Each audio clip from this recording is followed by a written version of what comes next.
हाँ। देखिए, कांग्रेस पार्टी के बड़े नेता जो 2 बार मुख्यमंत्री रहे, चौधरी भूपेंद्र सिंह हुड्डा, मौजूदा प्रदेश अध्यक्ष जयप्रकाश सिंह, बहुत सारे नेताओं से मीडिया ने खुले मंच से पूछा कि जो सद्भाव यात्रा चल रही है आप उसमें शामिल होगे क्या। बार बार ये नेता ये कहते रहे कि वो निजी यात्रा है। राजेंद्र सिंह राहुल गांधी से पूछ के आए थे, उनसे अनुमति लेके आए थे, खड़गे जी से अनुमति लेके आए थे। फिर जब खड़गे जी ने अनुमति दे दी राष्ट्रीय अध्यक्ष ने, और कांग्रेस पार्टी के बड़े नेता राहुल गांधी ने अनुमति दे दी, फिर ये लोग ऐसा क्यों कह रहे थे। हरियाणा प्रदेश में आप कहने की व्यक्ति केंद्रित राजनीति हो रही थी, बिल्कुल कड़वा सत्य है, लेकिन ये चीज तो सेंटर पे भी लागू है, वहां पर भी तो व्यक्ति केंद्रित राजनीति हो रही है। सब कुछ तो गांधी परिवार के इर्द गिर्द, राहुल गांधी के इर्द गिर्द चल रहा है। पार्टी कहां पर है? मतलब राहुल गांधी जी बड़े हैं या हुड्डा जी बड़े हैं? खड़गे जी बड़े या हुड्डा जी बड़े हैं? यहाँ क्या ब्रजेंद्र सिंह अपने आप को इस यात्रा से हरियाणा में स्थापित कर पाए? जो हुड्डा कांग्रेस यहाँ बिल्कुल यूं चौकड़ी मार के बैठी है, उसको हिला पाए? राहुल गांधी ने जब परमिशन दे दी, खड़गे जी ने परमिशन दे दी, क्या उनका यह दायित्व नहीं बनता था कि वो प्रदेश के अंदर एक लेटर जारी करवाएं कि ये पार्टी की यात्रा है? ये सारी चीजें होती, ना बयानबाजी होती, ना नुकसान होता, इस यात्रा से जो लाभ मिलता वो सारा मिलता। वैसे तो एक बहुत बड़े परिवार से उनका नाता है, छोटू राम परिवार से इनका नाता है, सर छोटू राम परिवार से, तो छोटे मोटे परिवार से ये नहीं आते हैं। और जो जमींदारा पार्टी थी, अगर हम इतिहास भी उठाकर देखें, उस वक्त भी अंग्रेजी काल में भी अगर किसानों के लिए कोई पार्टी लड़ रही थी, वो जमींदारा पार्टी थी। तो किसान समाज से इनका पुराना नाता है, किसान समाज के मुद्दों से इनका पुराना नाता है। क्या किसान समाज के अंदर चौधरी ब्रजेंद्र सिंह अपनी वो छवि बना पाए हैं? क्योंकि एक डेंट इनको पड़ चुका, आप भी मानेंगे। जिस वक्त 3 कृषि कानून आए, उस वक्त हिसार में कृषि ट्रैक्टर यात्रा इन्होंने निकाली थी। उसके बाद किसानों ने की इनकी नाराजगी हुई इनसे, तो उस डेंट को भर पाए हैं। दोबारा से किसान समाज में एक उम्मीद या एक ये चीज ये मन में उनके ला पाए कि चौधरी ब्रजेंद्र सिंह आज भी उन सिद्धांतों पे काम करें जिन पे सर छोटू राम जी करते थे। नमस्कार साथियों, मैं हूं आपका होस्ट कुलदीप सिंह पूनिया, और मैं लेकर चल रहा हूं आपको राजनीति की दुनिया। राजनीति की दुनिया की बात करो साथियों, भारत के अंदर कांग्रेस पार्टी के नेता राहुल गांधी ने भारत जोड़ो यात्रा निकाली। भारत जोड़ो यात्रा के बाद कई लोगों ने यह कहा कि राहुल गांधी के अंदर एक परिपक्वता आई है, उन्होंने बहुत सारे नए मुद्दों को जाना है। उसी तर्ज पर उससे प्रेरणा लेते हुए चौधरी ब्रजेंद्र सिंह, जो पूर्व सांसद हैं हिसार से, उन्होंने भी सद्भाव यात्रा निकाली हरियाणा के अंदर। जिस वक्त सद्भाव यात्रा निकाली, उस वक्त इस यात्रा को कुछ लोग या जो उनके विरोधी लोग हैं वो गाहें बगाएं इसको कमजोर बता रहे थे, इसको हल्के में ले रहे थे, कई प्रकार की बातें हो रही थी। और अब उन लोगों का नजरिया क्या है? हरियाणा प्रदेश की राजनीति पर यह यात्रा कितना असर डाल पाई, और खुद चौधरी ब्रजेंद्र सिंह का कद इस यात्रा से कितना बढ़ा, सारी बातों पर चर्चा करेंगे। हुड्डा कांग्रेस आज कहां खड़ी है, और चर्चा में हमारे साथ मौजूद हैं वरिष्ठ पत्रकार जगदीप सिंह सिंधु जी। सिंधु साहब, सबसे पहले ग्रामीण भारत मंच पर आपका स्वागत है। नमस्कार। कि जो सद्भाव यात्रा है, सबसे पहले तो सद्भाव यात्रा से चौधरी ब्रजेंद्र सिंह को क्या मिला? देखिए, हरियाणा की राजनीति में 2024 के जो विधानसभा चुनाव हुए, और उस चुनाव में जिस प्रकार से कांग्रेस को एक अप्रत्याशित हार मिली, उस हार का प्रभाव केवल कांग्रेस पे नहीं था जी। वो एक तरह से प्रदेश के जो लोग थे, जो परिवर्तन की आस में थे, उनको भी इससे निराशा हुई।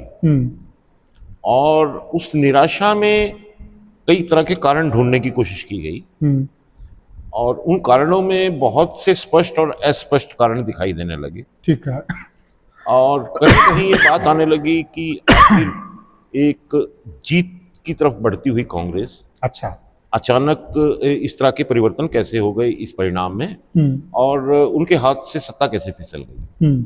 तो उनमें बाद में जो कांग्रेस की तरफ से राहुल गांधी ने एक अभियान शुरू किया था, एक सामने लाए वो कुछ कमियां, जिसमें वोट चोरी का मामला और वोटों में चुनाव में धांधली का मामला सामने आया। उसके साथ साथ हरियाणा में जो नेतृत्व है, उस नेतृत्व पे भी सवाल खड़े हुए।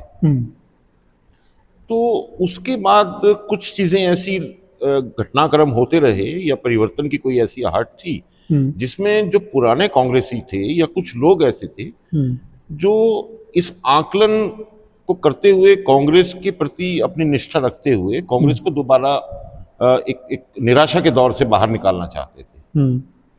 क्योंकि वो निराशा इतनी घोर हो गई थी कि लोगों को ये लगने लगा कि कांग्रेस अपना अस्तित्व ही कहीं ना समेट जाए जी। तो इन सब कारणों के चलते बहुत से कांग्रेस के ऐसे नेता या निष्ठावान कार्यकर्ता जो हैं उनके अलग अलग तरह के प्रयास दिखाई देने लगे, और जिनमें एक प्रयास फिर बाद में ये स्पष्ट रूप से सामने आया बृजेंद्र सिंह का, जिन्होंने ये सद्भाव यात्रा निकाली। और जब ये इसका 23 तारीख को समापन है, हाँ, दर्शकों को ये भी बताते चले हम। हाँ, ये 23 तारीख है, 23 तारीख को समापन है रोहतक के अंदर। रोहतक में उनका समापन। ये भी एक नया ट्रेंड सा देखा है, लोग इलेक्शन के नजदीक यात्रा निकालते हैं। हाँ, इन्होंने इलेक्शन के बाद निकाली है। बिल्कुल। तो ये सही कह रहे हैं आप, क्योंकि लोग वोटों के लिए निकालते हैं तो इलेक्शन के आसपास निकालते हैं, इन्होंने इलेक्शन के बाद निकाली है। हाँ, ये क्या हुआ कि जब बृजेंद्र सिंह से मेरी चर्चा हुई, मैंने जब इनसे पूछने की कोशिश की, जानने की कोशिश की कि इसकी क्या प्रेरणा थी और इसका क्या उद्देश्य है या क्या लक्ष्य उन्होंने रखा। मैं थोड़ा दर्शकों साथियों आपको ये भी जानकारी दे दूं, सिंधु साहब ने कई सारे राष्ट्रीय चैनलों में भी काम किया है, कई सारे राष्ट्रीय अखबारों में भी काम किया है, वरिष्ठ हैं इस लाइन के, तभी मैंने इनको वरिष्ठ कहा है। और अक्सर काफी सारे नेता इनके साथ है जो राजनीति के गहन विषय हैं उन पर चर्चा भी करते रहते हैं। जी सिंधु साहब। तो उसमें ये सामने आया कि प्रदेश में राजनीतिक तौर पे हार जीत अपनी जगह है, उसके कई कारण हो सकते हैं, लेकिन प्रदेश की जो एक तासीर है वो हमेशा से आपसी सद्भाव, सहयोग, भाईचारे की रही है। ये वो प्रदेश है जहाँ निश्चित होके कोई भी व्यक्ति रात को दिन में बहन बेटी सफर कर सकते हैं, या अगर उनको कोई किसी रास्ते में किसी प्रकार की कठिनाई आती है तो सारे प्रदेश का समाज ऐसा माना जाता था कि वो आधी रात में भी बहन बेटियों की सुरक्षा के लिए या किसी की मदद के लिए गांव से उठ के चल के आते थे। तो वो जो प्रेम, प्यार, सद्भाव, सहयोग, मान सम्मान का एक जो भाव था इस प्रदेश का, वो पिछले एक दशक की राजनीतिक वैमनस्य से, राजनीतिक प्रतिस्पर्धा के कारण वो बड़ा क्षतिग्रस्त हुआ है। और अगर कोई नेता का दायित्व बनता है तो सबसे पहला दायित्व समाज को एकीकृत करने का है, और समाज का जो विरसा है, जो विरासत है, जो हमारी संस्कृति की विरासत है, जो वो भाईचारा है, वो जो सद्भाव है, वो जो सही, देखिए समाज तो वो जगह पाए क्या इस यात्रा के माध्यम से ब्रजेंद्र जी? समाज का जो निर्माण है उसका मुख्य सिद्धांत है सम्मान, सहयोग, है ना, आत्मनिर्भर, परस्पर निर्भरता, एक दूसरे के ऊपर की, इन चीजों से समाज बनता है। और समाज में जाति जो है सभी मिश्रित रूप से रहती हैं, उसमें कभी जाति वर्ग भेद नहीं रहता। तो बृजेंद्र जी का ये ख्याल उन्होंने मुझे बताया, इसको लेके उनको लगा कि ये किया जाना चाहिए, करना चाहिए। और समाज, राजनीति भी होती रहेगी, लेकिन जो प्रदेश का समाज है उसके प्रति जो मेरा दायित्व है मैं उसको पूरा करना का प्रयास करूं, और वो उस राजनीतिक विचारधारा का मूल से निकलता है जो कांग्रेस की विचारधारा है, या जो उनके कांग्रेस के नेता राहुल गांधी ने कुछ समय पहले भारत जोड़ो यात्रा जिस प्रकार से की थी, उसका उद्देश्य भी उससे ही प्रेरित। हाँ, मिलता जुलता। वैसे तो एक बहुत बड़े परिवार से उनका नाता है, छोटू राम परिवार से इनका नाता है, सर छोटू राम परिवार से। तो छोटे मोटे परिवार से ये नहीं आते हैं। और जो जमींदारा पार्टी थी, अगर हम इतिहास भी उठाकर देखें, उस वक्त भी अंग्रेजी काल में भी अगर किसानों के लिए कोई पार्टी लड़ रही थी, वो जमींदारा पार्टी थी। तो किसान समाज से इनका पुराना नाता है, किसान समाज के मुद्दों से इनका पुराना नाता है। क्या किसान समाज के अंदर चौधरी ब्रजेंद्र सिंह अपनी वो छवि बना पाए हैं, क्योंकि एक डेंट इनको पड़ चुका, आप भी मानेंगे। जिस वक्त 3 कृषि कानून आए उस वक्त हिसार में कृषि ट्रैक्टर यात्रा इन्होंने निकाली थी, उसके बाद किसानों ने की इनकी नाराजगी हुई इनसे, तो उस डेंट को भर पाए हैं। दोबारा से किसान समाज में एक उम्मीद या एक ये चीज ये मन में उनके ला पाए कि चौधरी ब्रजेंद्र सिंह आज भी उन सिद्धांतों पे काम करें जिन पे सर छोटू राम जी करते थे। देखिए, राजनीति में जब कोई व्यक्ति किसी पार्टी का सदस्य होता है तो वो पार्टी के अनुशासन से बंधा रहता है। बृजेंद्र सिंह भारतीय जनता पार्टी में थे, क्यों चौधरी वीरेंद्र सिंह भारतीय जनता पार्टी 2024 में चले गए, 14 में। हाँ। और जब 3 कृषि कानून आए तो भारतीय जनता पार्टी का जो रुख था वो सभी को मालूम है। और भारतीय जनता पार्टी ने पूरी कोशिश की कि उनके जितने भी प्रतिनिधि हैं, जितने भी उनके समर्थक हैं, वो सभी 3 कृषि कानून की वकालत करें और लोगों को समझाएं कि ये बड़े अच्छे कानून हैं। और पर्टिकुलर जो किसान बेल्ट से बिलोंग करते थे, जिनका किसानी से कोई पुराना नाता था, उन नेताओं को आगे किया गया था। उन नेताओं की चेहरे को आगे किया गया था, इसीलिए इनका चेहरा आगे, ताकि वो जो संदेश देना चाह रही थी भारतीय जनता पार्टी 3 कृषि कानून के लिए, उसका प्रभाव पैदा हो और ये विरोध ना हो। तो उसी के चलते इनका तो दायित्व था पार्टी के एक सदस्य और सांसद होने के नाते कि इनको वो करना था। और व्यक्तिगत रूप से हो सकता है कि बाद में जिस तरह से इन्होंने पार्टी को छोड़ा है, एक निर्णय व्यक्तिगत तौर पे लिया है, वो मुझे ऐसा लगता है कि शायद इनका अपना एक आकलन रहा भारतीय जनता पार्टी के प्रति और हरियाणा की राजनीति को देखते हुए कि ये विचारधारा हरियाणा के कृषक समाज की विचारधारा से मेल नहीं खाती, क्योंकि जो सामाजिक विचारधारा है, जो कृषक समाज की विचारधारा है, जो मेहनतकश की विचारधारा है, उसका भारतीय जनता पार्टी जो पूंजीपति विचारधारा का समर्थन करती है, और पूंजीपति जो शोषणवादी विचारधारा से प्रेरित होते हैं, तो शायद वो एक अंतर्द्वंद इनके मन में था और उस अंतर्द्वंद के चलते ये इन्होंने पार्टी को बदला भी और अब आए भी हैं और कांग्रेस में आने के बाद चुनाव लड़ा। और अब कांग्रेस की जो नीतियां हैं उनके प्रति जिस तरह से इनकी सहजता दिखाई देती है, वो उस अंतर्द्वंद जो इनके पहले था उसको इंगित भी करता है, उसका सबूत भी है। बहुत सी बार ऐसा भी होता है कि किसी राजनीतिक विचारधारा या पार्टी में रहते हुए आप उनके सिद्धांतों को पूरी तरह से आत्मीयता से स्वीकार ना करें, आत्मसात ना करें, लेकिन कार्यवश आप किसी कार्यालय में भी काम करते हैं तो बहुत से ऐसे काम होते हैं जहां आपको लगता है कि शायद ये काम नहीं किया जाना चाहिए, लेकिन किसी दायित्व के तहत वो काम करना पड़ता है। तो हो सकता है कि ऐसी कोई स्थिति इनके साथ रही हो। और तो फिर वो जो डेंट पड़ा था, हाँ, उसकी मरम्मत हुई?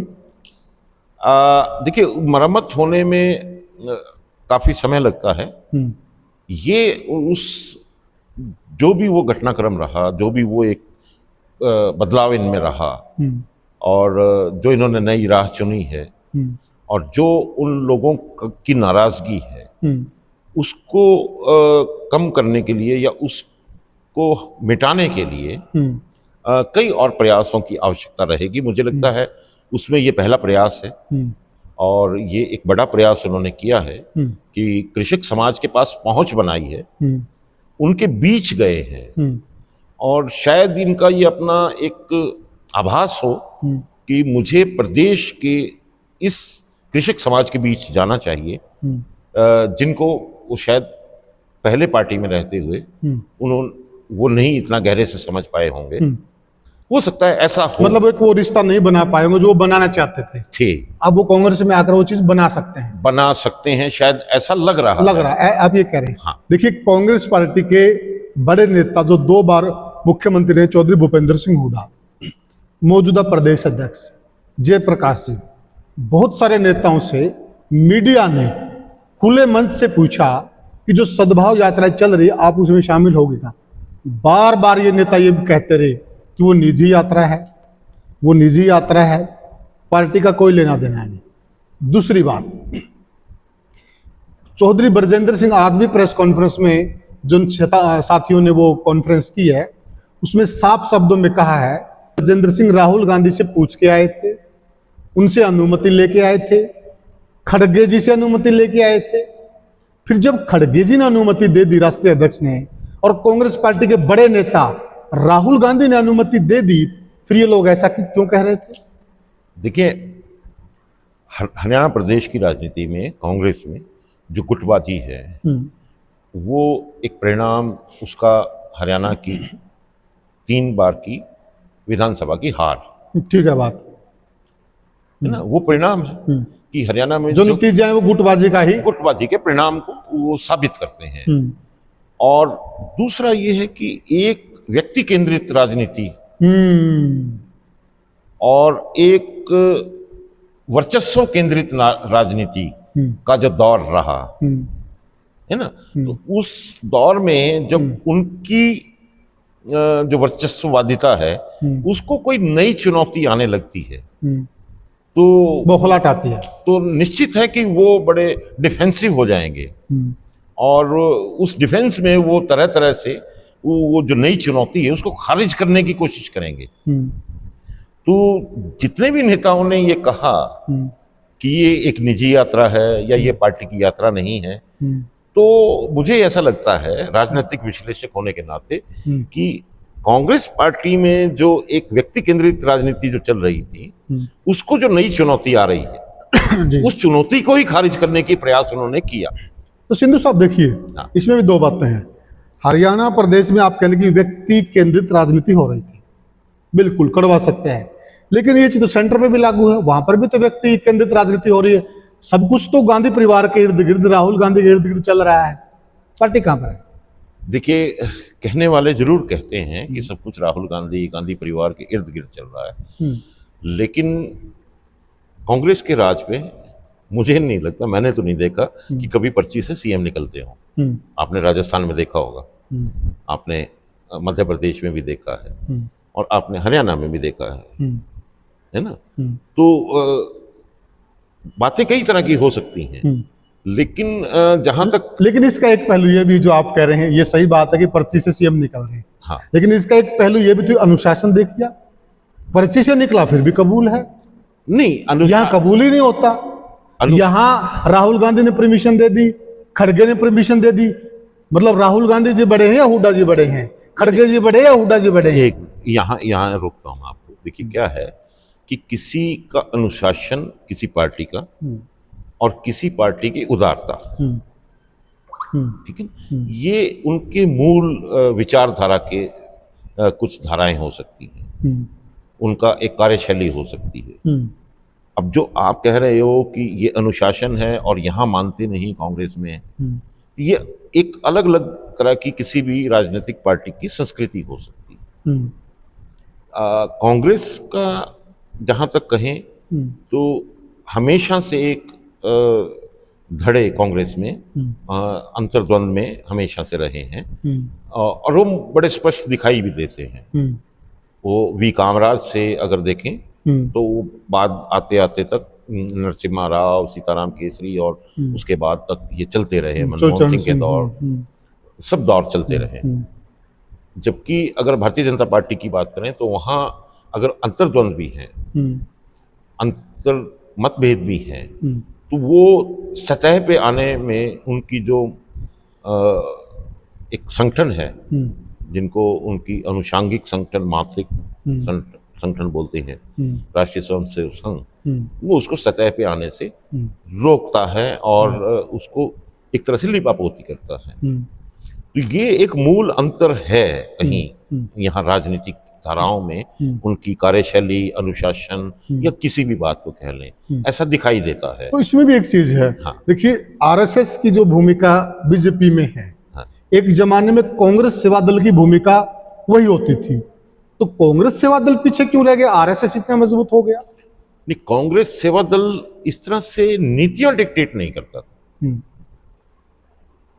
कांग्रेस में कांग्रेस सेवा दल जो है वो इस तरह से नीतियां डिक्टेट नहीं करता था, नीतियों पे इतना नियंत्रण नहीं था, है ना, धरातल पे भी नजर नहीं आता। चलो नीतियों की मान लेते हैं हम। और कांग्रेस में हमेशा से एक वातावरण जो रहा ऐसा दिखाई देता है, क्योंकि ये बड़ा विषय, बड़ा लंबा क्योंकि विषय। देखिए हाँ, लंबा विषय बिल्कुल हाँ। सही, लेकिन सच्चाई है आरएसएस से चाहे बीजेपी के अंदर कोई भी 30 मार खा हो, उसकी भी सांसें अटक जाती हैं, मुख्यमंत्री की भी सांसें अटक जाती हैं, यानी कि उसका इतना प्रभाव है। तो कांग्रेस सेवा दल जो एक टाइम में स्टार्ट किया गया नहीं, था। देखिए जनता पार्टी का जब अस्तित्व 1977 में बना, 80 में शायद, हाँ, जनता दल था, ये जनता पार्टी बनी थी। तो उसके बाद से अगर इनको देखें, 77 में जनता पार्टी थी, 80 में बीजेपी बन गई हाँ, थी। भारतीय जनता पार्टी बनी है। तो तब से भी देखें अगर भारतीय जनता पार्टी के कार्यशैली को, तो ठीक है, वहाँ उस वक्त में दो चेहरे थे, अटल बिहारी वाजपेयी, लाल कृष्ण आडवाणी, लेकिन अन्य भी बहुत चेहरे ऐसे रहे उनके समानांतर जो बड़े सम्मानीय चेहरे माने जाते हैं भारतीय जनता पार्टी में, और बड़े चेहरे रहे हैं। और वहाँ भी भैरव सिंह शेखावत थे, उस वक्त में इतने ज्यादा महारानी सिंधिया थी, इतना ज्यादा नियंत्रणवादी भारतीय जनता पार्टी नहीं थी। ये नियंत्रणवादिता का दौर जो है ये बाद में आया है। ये ठीक है, ठीक है ना। तो ये एक मूल ये तो अभी हम हाल फिलहाल के सालों में ये देख एक मूल शिफ्ट आप देखेंगे, ये नियंत्रणवादी जो भारतीय जनता पार्टी में आप कह लीजिए। और ये जब से गुजरात के मुख्यमंत्री नरेंद्र मोदी और अमित शाह का प्रभाव बढ़ा पार्टी में, और उसके बाद ये दौर आया है, और जब ये इनकी विजय रथ आगे बढ़ा तो ये दौर बनता चला गया। चलो हम मूल विषय पे आ जाते हैं। तो ब्रजेंद्र सिंह है ना, मतलब जो कांग्रेस के लीडर हैं वो हाईकमान के नहीं मानते, वो ये बयान दे रहे थे, फिर वो गुड़गांव में चले जाते हैं कार्यक्रम के अंदर। उस दिन वो चेहरे भी देखने के लायक थे, सब जनता ने देखे हैं, हड़बड़ाहट भी देखी वहां पर भूपेंद्र सिंह हुड्डा की, और बिन बातों के हंसना भी देखा प्रदेश अध्यक्ष का। तो वो सारी चीजें नोट की है, मीडिया ने भी नोट की है। तो मुझे ये नहीं समझ में आता, ब्रजेंद्र सिंह जो यात्रा निकाल रहे थे, अगर वो निजी लाभ के लिए निकालते तो उचाना में निकालते, वो अगर वो प्रदेश में निकाल देते तो उससे कांग्रेस पार्टी मजबूत हो रही थी, कांग्रेस पार्टी को बेनिफिट हो रहा था। तो जब बेनिफिट कांग्रेस को हो रहा था तो इनको दर्द क्यों था? देखिए, जैसे मैंने पहले कहा कि जो चुनौती, नई चुनौती किसी स्थापित नेता को जब मिलने लगती है, तो ये राजनीति का एक नियम मान लीजिए कि उसको स्वीकार करना या उसको खारिज करना। तो इस चुनौती को कौन रोकेगा? राहुल गांधी ने जब परमिशन दे दी, खड़गे जी ने परमिशन दे दी, क्या उनका यह दायित्व नहीं बनता था कि वो प्रदेश के अंदर एक लेटर जारी करवाएं कि ये पार्टी की यात्रा है? ये सारी चीजें होती ना, बयानबाजी होती ना, नुकसान होता, इस यात्रा से जो लाभ मिलता वो सारा मिलता। लाभ उनको अपना लाभ नहीं, उनको बेसिकली प्रदेश में पार्टी का लाभ, पार्टी के लाभ की बात कर रहा हूं, पार्टी का लाभ ही अगर देखना होता तो 2024 में जो टिकट बंटवारा हुआ है वहां इतना विवाद नहीं होता।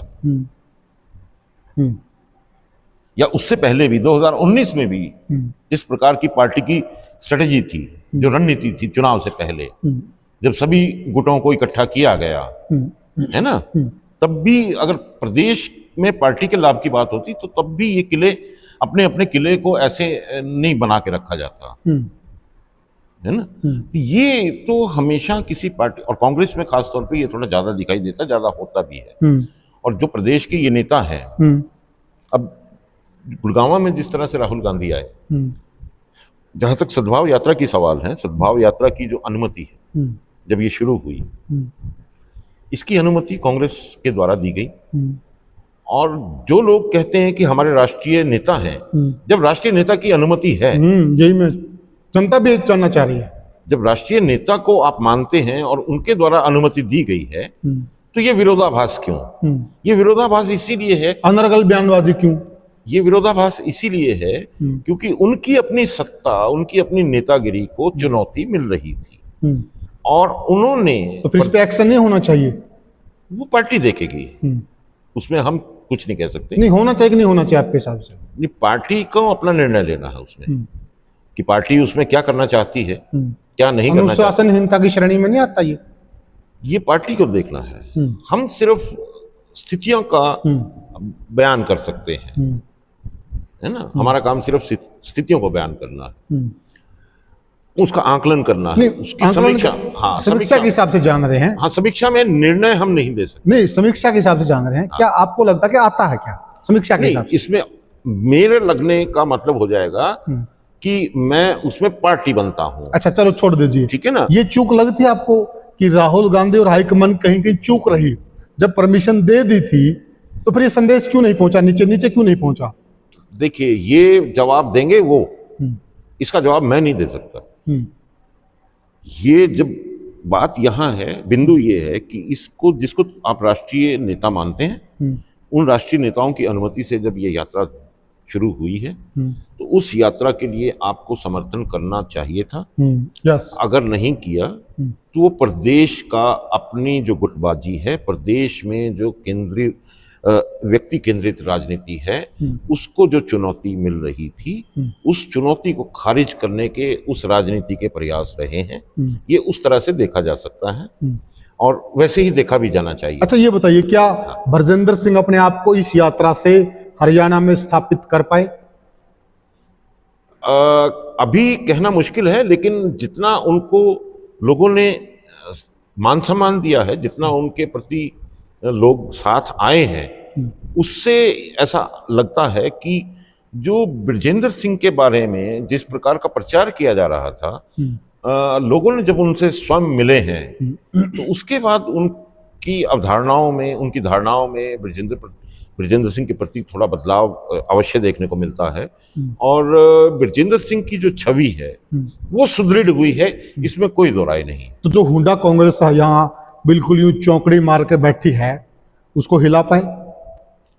वो शायद वक्त बताएगा कि वो कब हिलेगी, लेकिन हाँ, ये जरूर है कि जो ये चौकड़ी बना के बैठे हुए हैं, अगर इनको अहित नहीं होता लगता तो शायद उनकी प्रतिक्रिया सहयोगात्मक होती। आज वो सहयोग नहीं कर रहे, तो उससे ही ये जाहिर होता है कि उनको उस चुनौती से किसी अनिश्चित घबराहट का अंदेशा है, जो नजर भी आ रही थी। अनिश्चित घबराहट का अंदेशा है। गुरुग्राम में नजर भी आ रही थी। और गुरुग्राम की उस सभा में ये स्पष्ट हो गया था कि जिस प्रकार से राष्ट्रीय नेता राहुल गांधी ने, कांग्रेस के राष्ट्रीय नेता राहुल गांधी ने जो संदेश वहां दिया मंच से, वो राजनीतिक परिदृश्य में और हमारे अपने समझने के तरीके में एक बड़ा संदेश माना जा सकता है। ये भी कह सकते हैं कि राहुल जी का वहां पर आना इनके मुंह पर तमाचा है।